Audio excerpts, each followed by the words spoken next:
안녕하십니까, 김용대 변호사입니다. 오늘은 저희 법률 사무소에서 진행한 사건 중에서 그 승소한 사건에 대해서 말씀드리도록 하겠습니다. 승소는 아니죠. 원고가 소를 취한 사건이고, 이제 저희 측 의뢰인은 피고예요. 피고인데 이제 원고가 피고고 여성분이고, 원고와 피고가 이제 오랜 기간 그 사귀다가 연인 관계였죠. 좀 연세가 있으신 분들이에요. 연세가 있다가 이제 헤어지게 됐어요. 헤어지게 되니까 이제 원고가 피고에게 송금한 내용이라든지 카드 사용 내역 같은 걸 정리해서 대여금으로 소송을 하고 피고의 부동산을 이제 가압류한 사건이에요.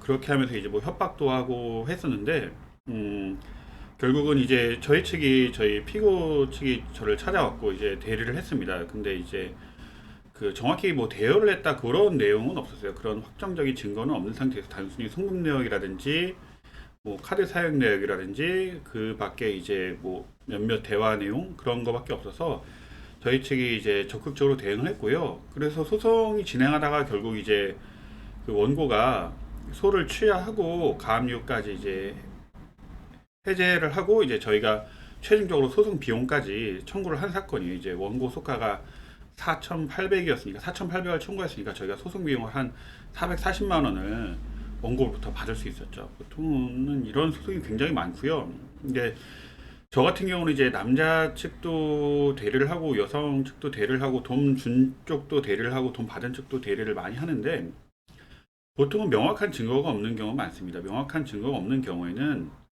원칙적으로 피고가 유리해요. 결국은 돈을 달라고 하는 쪽이 이제 불리합니다. 왜냐면 단순히 돈을 송금했다거나 금융거래 내용만으로는 이게 대여가 되는 건 아니에요. 대여라는 건 말 그대로 돈을 빌려줄 의사로 주고 상대방도 그런 의사로 받아야 되는 거고, 내가 돈을 송금한 건 이게 증여인지 선물인지 그런 건 알 수가 없잖아요. 그런 건 원칙적으로 변론주의에 따라서 원고가 입증을 해야 되는데 그게 조금 쉽지는 않습니다. 일반 소송 구조상. 그래서 보통은 이제 돈을 주신 분들도 많이 오는데, 남성분이든 여성분이든 많이 오는데 좀 입증이 힘들 수도 있다는 얘기를 제가 많이 드려요. 근데 이제 어떤 분들은 돈을 뭐 못 받아도 좋으니까 상대방을 소송적으로 좀 괴롭혀달라 그런 말씀을 하시는 분들 많습니다. 결국은 소송이나 분쟁에 휘말리는 것 자체가 상대방으로부터 스트레스가 될 수 있기 때문에 그렇게 하시는 분들도 있고, 이제 개인적으로는 이제 피고 분들이 많이 오시는데, 피고 분들은 이제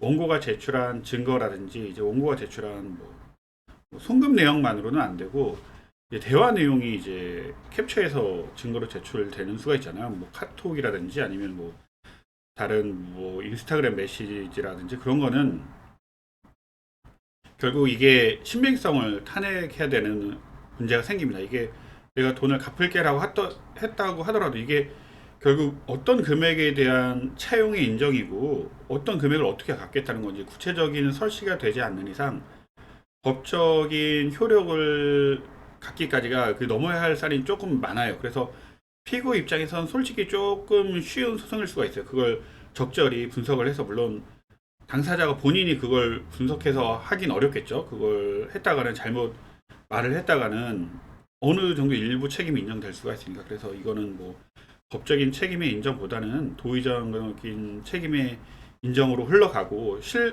가사 이게 법적인 책임으로 어느 정도 갚겠다고 한 거라고 하더라도 그간의 모든 송금 내역이라든지 카드 대금을 갚겠다는 건 아닐 수가 있잖아요. 그래서 어느 정도 한정돼서 인정한 금액이다라는 게 주요 방어 전략이 되겠죠. 그래서 이번 소송은 원고가 한 5천만 원, 약 정확히는 4,800만 원인데 그걸 전부 다 방어를 해서 결국 원고가 이들어가면 소송에서 지겠다라고 해서 100% 지겠다 해서 원고가 소를 취하했고, 우리는 소를 취하했음에도 불구하고 원고에게 소송 비용까지 다 청구해서 받아낸 사안이라고 할 수 있습니다.